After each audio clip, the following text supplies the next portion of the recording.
ಇವತ್ತು ಫ್ರೈಡೇ ಬೆಳಗ್ಗೆನೇ ಎದ್ದು ಕ್ಲೀನಾಗಿ ರೆಡಿಯಾಗಿ ಅಪ್ಪನ ಕರ್ಕೊಂಡು ಒಂದು ಫಂಕ್ಷನ್ ಇತ್ತಂತ ಫಂಕ್ಷನ್ ಅಟೆಂಡ್ ಮಾಡಿ ಅಲ್ಲಿಂದ ಸೀದಾ ನನ್ನ ಹಳೆ ಸ್ಕೂಲ್ ಹತ್ರ ಹೋಗಿ ಟೀಚರ್ಸ್ನೆಲ್ಲ ಮಾತಾಡ್ಸ್ಕೊಬಂದೆ.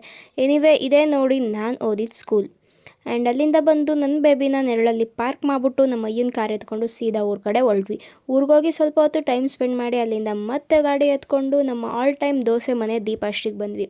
ಅಲ್ಲೆಲ್ಲ ಮುಗಿಸ್ಕೊಂಡು ಅದಾದಮೇಲೆ ಅಪ್ಪನ ಸ್ವಲ್ಪ ಕೆಲಸ ಇತ್ತು ಅಂತ ಬ್ಯಾಂಕ್ ಹತ್ರ ಕರ್ಕೊಂಡೋಗಿ ಅಲ್ಲಿಂದ ಮತ್ತೆ ಹಾಸ್ಪಿಟಲ್ ಹತ್ರ ಸ್ಟಿಚ್ ಬಿಡಿಸ್ಕೊಂಡು ಅಲ್ಲಿಂದ ಸೀದಾ ಮನೆಗೆ ಬಂದೆ. ಅಷ್ಟರಲ್ಲಿ ನಮ್ಮಮ್ಮ ಸಿಂಟ್ಯಾಕ್ಸ್ ತೊಳೆಯೋಕೆ ರೆಡಿ ಮಾಡಿದ್ದು. ಸರಿ ಅಂತ ಸಿಂಟ್ಯಾಕ್ಸ್ ಎಲ್ಲ ಕ್ಲೀನಾಗಿ ತೊಳೆದ್ಬಿಟ್ಟು ಅಲ್ಲಿಂದ ರೋಡ್ ಹತ್ರ ಹೋದೆ. ನಾಯಿ ಸತೀಶ್ ತಮ್ಮ ಎಷ್ಟು ಕೊಟ್ಟೆ ಹೇಳು ಅದಕ್ಕೆ ಇದಕ್ಕೆ 250. ಇನ್ನು 50 ಕೊಟ್ಟಿದ್ದು ಹೊಸದೇ ಬರೋದಲ್ಲ. ಯಾಕ್ರಲ್ಲ ಇಂಥ ಬಾಳ್ತೀರಾ? 250 ರೂಪಾಯಿ ಹೊರ್ತು.